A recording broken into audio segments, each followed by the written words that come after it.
I'm Sonia Azad. Welcome to The Shift, a place to inspire growth, resilience, and wisdom, real connection, healthy conversation as we navigate life's changes and challenges together. Because, as I like to say, we are all each other's teachers. Thanks to our friends at the Villages of Lake Highlands for making this podcast possible. Hair and makeup generously provided by Glam House Collective. Hi, I'm Sonia Azad. Welcome to The Shift. We are at Dallas Irby today, and I'm joined by the father of aerobics, Dr. Kenneth Cooper. It is an honor to be with you today. Thank you so much for your time. Sonia, it's a real pleasure. Well, and I guess if people don't know, I can't bury the lead. This is what we say in journalism. So I got to start off with the fact that you're 92 years old, or young. I don't know how you frame it. Either way, alive. So at 92, I think I haven't had the great fortune to talk to many people who have been around that long. But I think one of the main questions we hear, one of the most common questions we hear is, what's your secret to long, healthy living? Because you are healthy. And when people ask you that question, what do you start with? People ask me the question for years, what is your secret? I said probably discipline, highly disciplined my life, my weight, my exercise, my routine. And I'm reminded of the Bible verse, Proverbs 13:18 says that shame and poverty come of those not disciplined. I've followed that all my life. And I think that's why I weigh the same thing I weighed to graduate from high school now. And I keep on my exercise, even though I broke my leg snow skiing. Back in 2004, I had to give up my 40 years of running 38,000 miles, including the Boston Marathon twice and things of that type. But fitness is a journey, not a destination. You got to keep it up. Yes. It's what it counts, that we did 6 months ago. So I transition. You don't stop, you transition. So I transition to recumbent cycling, which I do 30 minutes at the end of every day. And then I do about 10 minutes of weight training, circuit weight training, because you need to keep your body muscle mass up too. Yes. You're not building up big muscle, but you want to keep your body from suffering from sarcopenia. And that's the loss of muscle as you grow older after 50 years of age. You can combat that. You can reverse that. And so by that combination, I'm able to still function. And I go home and walk the dog for at least 15 to 30 minutes. So I'm getting my aerobics at least an hour, 5 days a week with my recumbent cycling, and then my walking, and then my circuit weight training program. So if I can do it at age 92, almost 93, other people can do the same thing. So if they can follow my example, then they may live as long and healthy and active life as I'm living. That's my hope and prayer for all the people I talk to. Now, you've been at this game a long time. I mean, you really came up with this concept of aerobics before anyone else was thinking on that level. Let's go back to the major shift in your life that created this momentum for you. This podcast is called The Shift, so we talk about healthy ways to navigate shifts in life. And when you were in your 20s, something happened, and it kind of caused this ripple effect, sent you down a different life path. So what was it? I was an athlete in high school and college up in Oklahoma City. I won the state championship in the mile run. You probably predicted that. Almost set a new record, less by 1 second. It made all-state in basketball. But my father, practicing dentist, was very much against my exercise because he was convinced back in those days, as a medical feeling, is that people exercise too much. They get a thick muscular heart. And once you stop exercising, it converts into fat and you die early. He never saw me run to track meet. He never saw me play basketball. My mother did all the way. But I brought up with that type of environment. I got a track scholarship, University of Oklahoma. Did well there, a period of 3 years, got into medical school early. But once I finished medical school and got into medical school, I forgot about running because I didn't realize the value of running. It was competitive, as far as I was concerned back in those days. It wasn't health benefits because I was being taught, I was taught in medical school that preventive medicine is a center of the medical specialist with little profit in health. So everybody was against me back in those days. So I stopped exercising because obesity is the most common manifestation of stress. I stopped exercising, I started gaining weight. Went from 168 to 204 by the time I finished medical school and internship. And at 29 years of age, this is an epiphany, an act of God, I'm convinced, because at 29 years of age, I hadn't water skied in years. But I was invited to go water skiing up at Lake Texoma. I'd skied this slalom course many times before, but halfway through that course, I got hit with chest discomfort.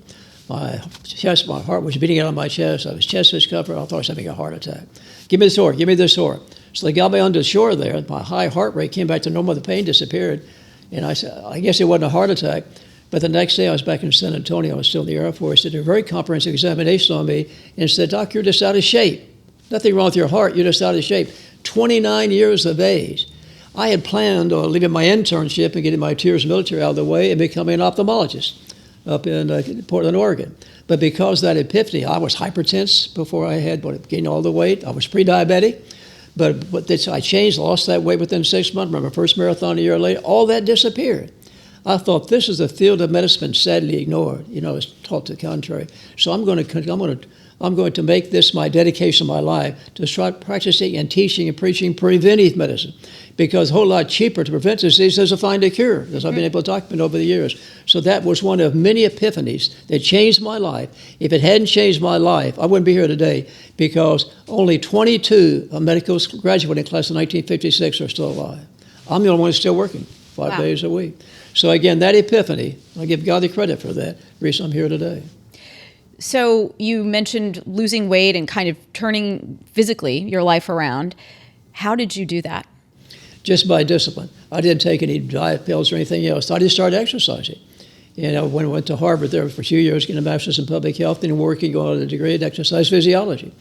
And so that's where I got my training to become a specialist in preventive medicine. I still wasn't planning on doing that, but that was an act of God too, because you don't get any training, exercise physiology or nutrition medical school. You don't have time for that. Mm-hmm. That's ridiculous. That's a major part of us being Cooperized. Mm-hmm. So I think that learning that was the epiphany too, to have a chance to go up there for 2 years and get this additional training and to have a chance to start running with some of the marathoners, including the late Johnny Kelly, who ran 100 marathons, the Boston Marathon 61 times. He became a patient of mine. And when he was tipping to run that 61st Boston Marathon at 84 years of age, the press keep asking, is it safe for you to run a marathon at 84 years of age? Yeah. And he said, yes. How do you know that? Because my doctor, Ken Cooper in Dallas, Texas, says it's safe. Every time I heard that or read that, I thought, Lord, don't let him die. Oh, gosh. And he didn't. And he didn't. And he finished that. And finally, he stopped running. And then about at 95 years of age, he finally passed away. Well, and we have been talking before the cameras turned on about the popularity of running and long distance running and marathon running and now ultra marathon running, and more people are finding it beneficial, finding it like a catharsis for them. Is it safe to run those extremely long distances? I don't recommend long distances. I've made changes. You might have seen in my first book, Run More is Better. Then I said, if you're more than 15 miles a week, running for something like cardiovascular fitness, these things. Now I say, if you just avoid inactivity, get 30 minutes collective or sustained of exercise, aerobic exercise, most days per week, that's 150 minutes per week, we can show you can increase your life expectancy by at least 6 to 9 years by doing that and square off the curve. We have data to prove that. I'll show you how we have done that. So again, we have results now nobody else has had in the world. I was invited to speak at the Buck University Zoom meeting just last Friday. And this is a meeting of international specialists around the world trying to determine ways you can prolong life. Mm-hmm. And so they asked if I would speak as a keynote speaker, because I have undeniable data to show you that you can square off the curve. And this is what it is. Of 150,000 patients that come to our clinic, at least 20 times in the past 45 years, been able to document their deaths. And what we've been able to show is this study. Now, this is unique. No one's ever been able to show this before. We've found our people are squaring off the curve. They're not dying prolonged, and that's why their cost of health from 65 to 75 years of age is 40% less than it is for average Americans. But they're doing this 10 years longer than the national average. And this is men with an average age of 80.6 years and women 90.4 years. And that's undeniable. That's the first objective data. You can prolong life. People say you do this and follow these recommendations. Well, prove it. We've proven it. And when you talk about fitness or exercise, what can that include? What does that look like? Well, exercise can be used for multiple things. It can be used for rest and relaxation, muscle building and figure contour, or cardiovascular pulmonary conditioning. All three have merit, but only one can prolong your life. Now, I've had to make that emphasis first. You can be muscular, big, and you can be over muscle like you can be over fat. Mm-hmm. Particularly if you use some of these anabolic drugs to get that big muscle mass, you're going to die early by doing that. Right. So you got to listen to your body too. The most important recommendations I make to my listening audience, my viewing audiences, is listen to your body and don't ignore signs. Like the fact I had that chest pain and discomfort, I couldn't ignore that, have a complete diagnostic workup. Ideally, and we've had fantastic success with over 300,000 treadmill stress tests. I almost boarded out of the Medical Society in Dallas because I was doing something as dangerous as treadmill stress tests. I did 1,000 tests in the military before I ever came to Dallas. But by having a treadmill stress test, we can pick up early coronary disease before we ever have any symptoms. We can do this for two reasons. And I try to make this clear to my physician audiences. You want to test first to determine whether there's any signs of cardiovascular disease, because you will miss it unless you get the heart rate up to at least 85% predicted max using 220 miles the because the heart is masterful disguising its problems. You have to get it way up there before you can find those very minimal obstructions you have in the coronary arteries.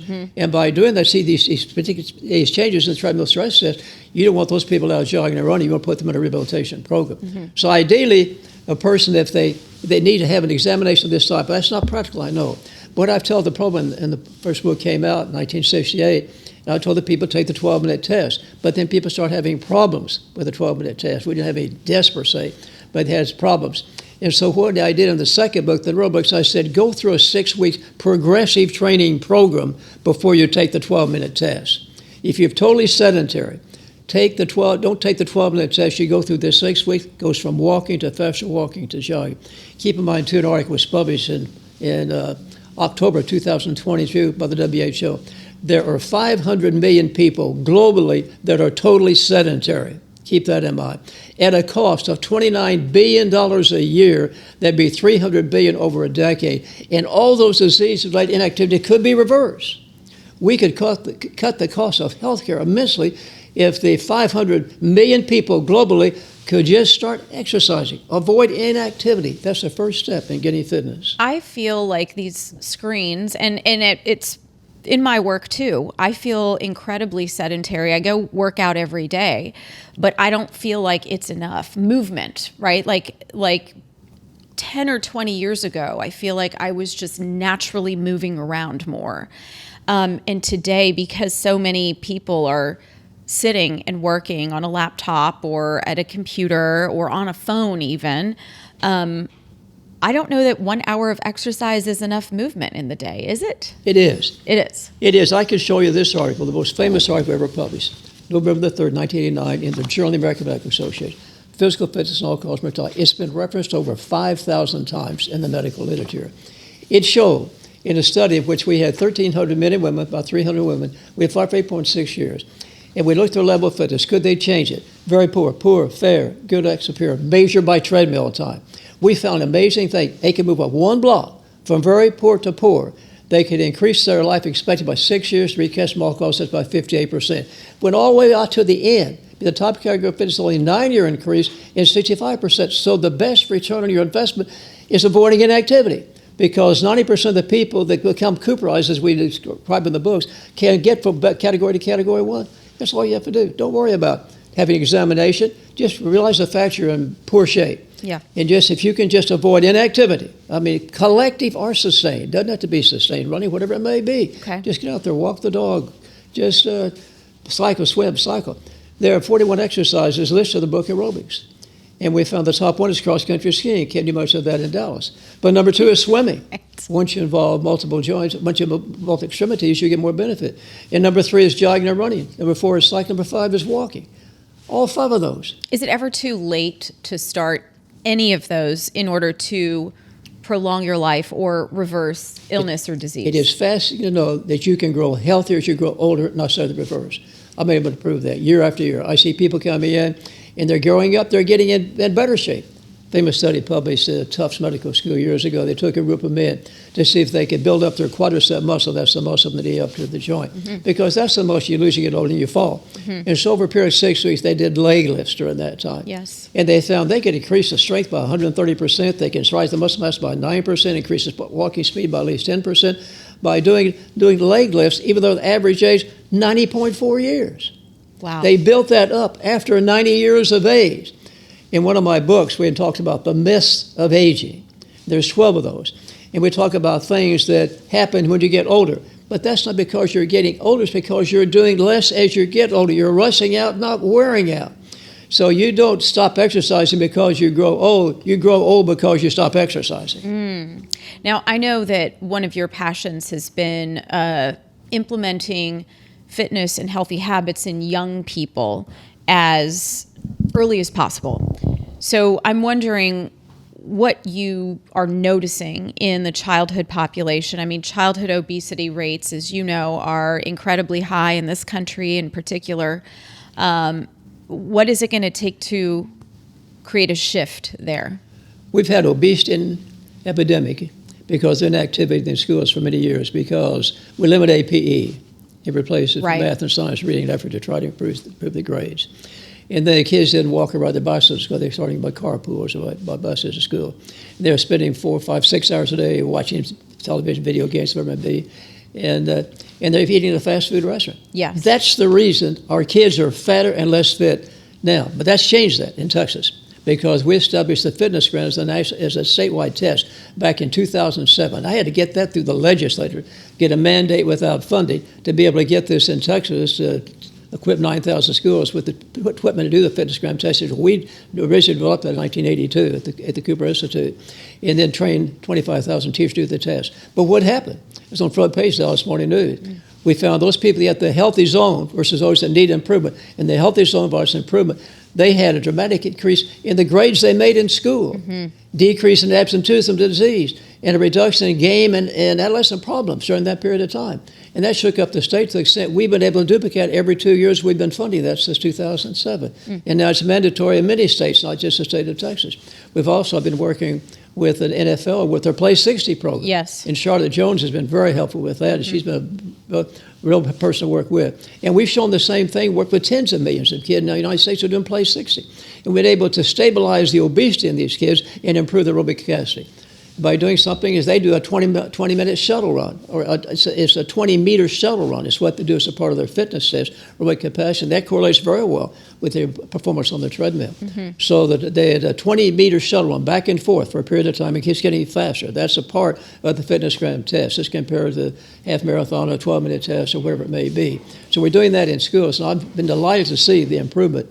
And I praise the NFL for doing something that's had more of an effect on the obesity and inactivity problem of children than anything ever done by the government. And the idea is if you plant these seeds early, that they grow up used to or accustomed to physical fitness, and they continue it into their young adult lives and then later as well. We did a study at Oral Roberts University up in Tulsa, Oklahoma, and I'm very well associated with them. Oral Roberts is my friend. And we started PE programs in the school up there many, many years ago.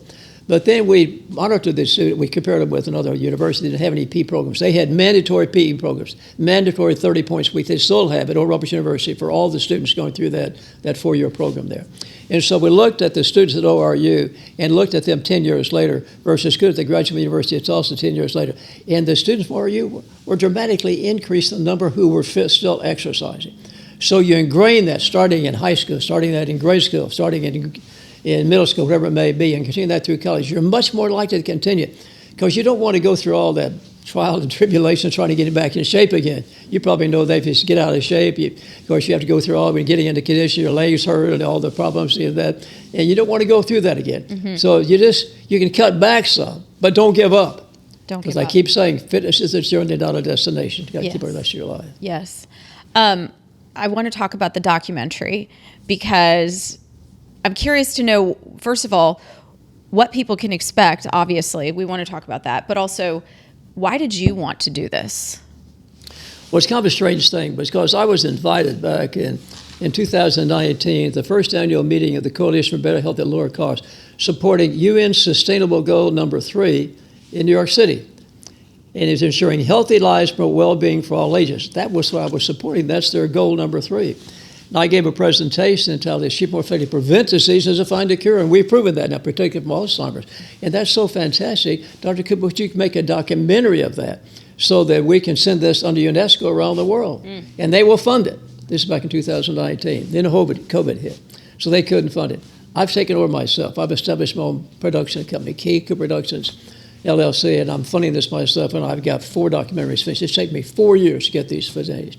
The first one we presented was at the Bush Library here in Dallas back on November the 17th, and we had a packed house. 300 people turned out to watch this documentary. It's 42 minutes in length, and the title of this was The Power of Prevention, and International Effect of Aerobics. That was the title of this first documentary.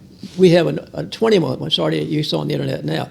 And it's entitled Just the Power of Prevention, but this is 42 minutes. And it documents the whole development of the aerobic concept, things we're talking about today. But it challenges the people. It's your health is your responsibility. It's not the government, it's not the insurance company, it's not your physician, know anything about it. But what you do for yourself determines how well you live and how long you live, and that's squaring off the curve, what we want you to do, and that's exactly what I'm trying to recommend to you. Mm-hmm. And no drug can replicate the benefits of an active lifestyle. That's the whole compass, really, of that first documentary. But I have two more. I have one going to physicians, trying to get physicians to look at this documentaries designed specifically for physicians that's loaded with undeniable facts. Mm-hmm. We have over 700 articles we published in the last 53 years, my research institute, proving exercise is medicine. I'm reading that to the physician. And then the other one is going to medical schools, because medical school, only preventive medicine is just nothing but giving immunizations. That's the tip of the iceberg. And physicians say, I can't practice preventive medicine because I wasn't taught anything about it in medical school. It isn't taught in medical school. I want to get preventive medicine, a core curriculum in medical schools. I want to start right here in Dallas, UT Southwestern. They don't have it because what we've proven is undeniable now. If we expect to control the cost of health care in the future, we expect to prolong lives, quality lives, and prove that we can prevent all these diseases, the results are too impressive to be ignored. That's all there is to it.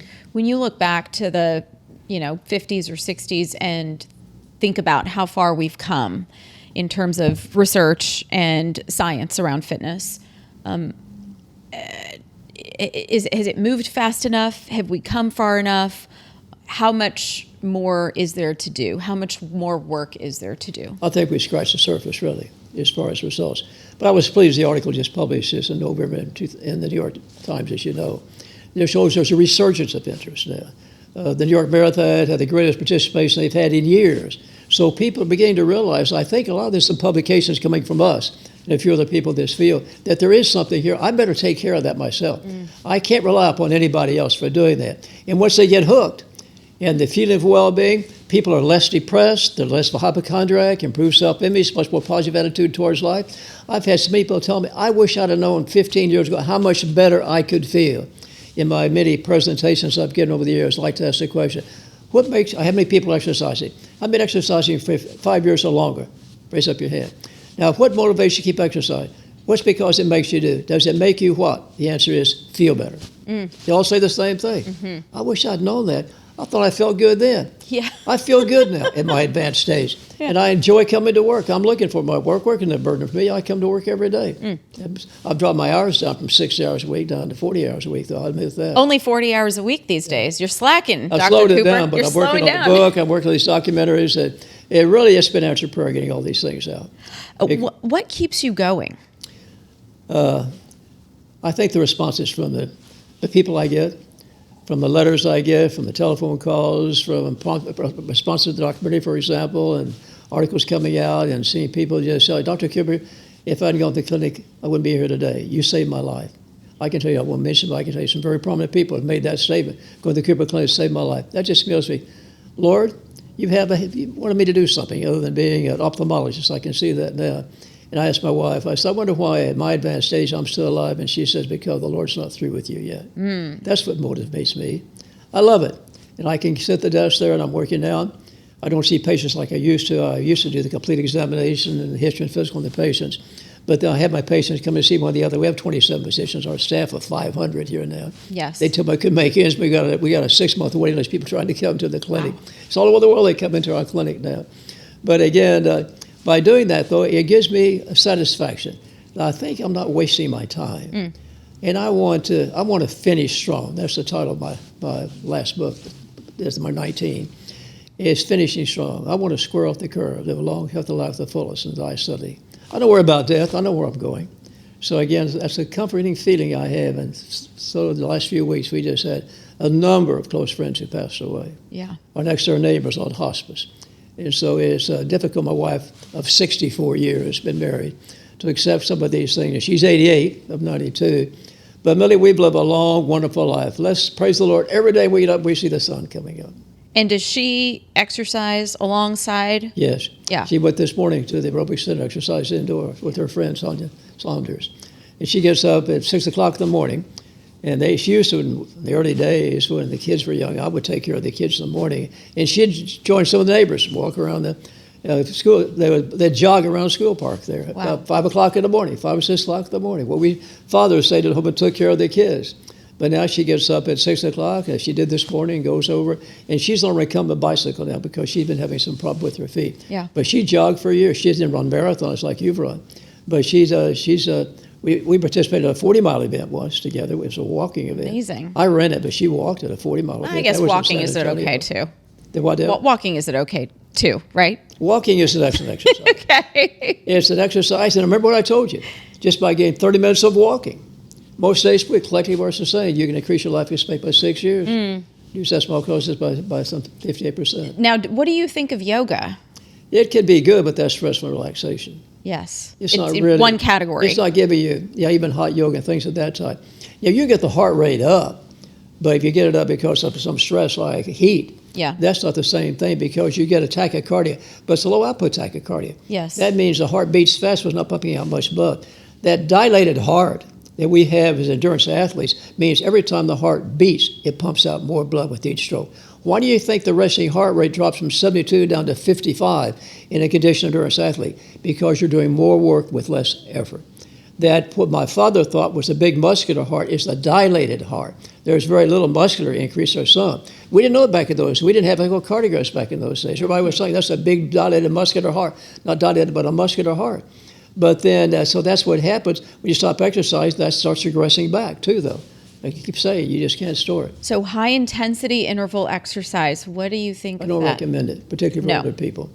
Because people who are totally deconditioned, and they hit it too hard. We can see people on the treadmill, and they'll get up to a certain heart rate. You don't see any abnormality, but above that heart rate, you start seeing some irregular beats. You just don't die directly when you have a cardiac arrest while exercise. Not a cardiac arrest, just going into ventricular tachycardia fibrillation is what it is. But that rarely occurs because you see these indications. You're seeing some extra heartbeats, some skipping beats, something of that type. You see some couplets or triplets, we stop the run. So again, that can happen with HIT, HIIT. When you go from nothing to hard. No, I say long, slow distance. I'm still a strong proponent of long, slow distance. I want you to exercise not for muscle building or competition. I can give you a program for competition too. We're going to do it safely. But the masses of people that are watching us or listening to this, we want to have LSD, not the bad stuff. Long, slow distance. Because that's the safest way to exercise. And again, listen to your body. Yes. If you have problems, stop. It gets on with your physician. We're gonna have to edit that part out where it says Dr. Cooper told us we need LSD, but not the bad kind. We are talking about longevity, but longevity is nothing without quality of life. I feel like we're hearing more about inflammation these days, and as it relates to, aging or part of the aging process, these inflammation markers are causing people to live with so many different types of disease. So why is that happening, and is there a way to reverse this inflammation? We're in that same situation. Was trying to get aerobics accepted many, many years ago. Was trying to get chronic inflammation accepted. I've been promoting this for years. I should have written the book that Kopecky wrote last year, Until I Live Younger Longer, Houston Mayo Clinic. He's chief of cardiology there. Because I've been promoting this for a long time. Because we know that this inflammation occurs, you have an acute infection, you can have chronic inflammation after that. You look at the causes of chronic inflammation, it's inactivity, it's abusing your diet, all the different things we talk about getting Cooperized. And if you get Cooperized, you're eliminating chronic inflammation. You can do that. You measure it by measuring C-reactive protein, but physicians aren't measuring C-reactive protein. Don't think it's necessary. We've got to get that message across now. We've got to start measuring chronic inflammation. That's a strong proponent of one of the documentaries I have for the physicians. You've got to stop and start looking at chronic inflammation because that is killing people, and that can be corrected. Mm-hmm. Well, what have you eaten all these years? Well, I'm very low on red meat. Okay. I use fish and chicken primarily. Okay. I consume.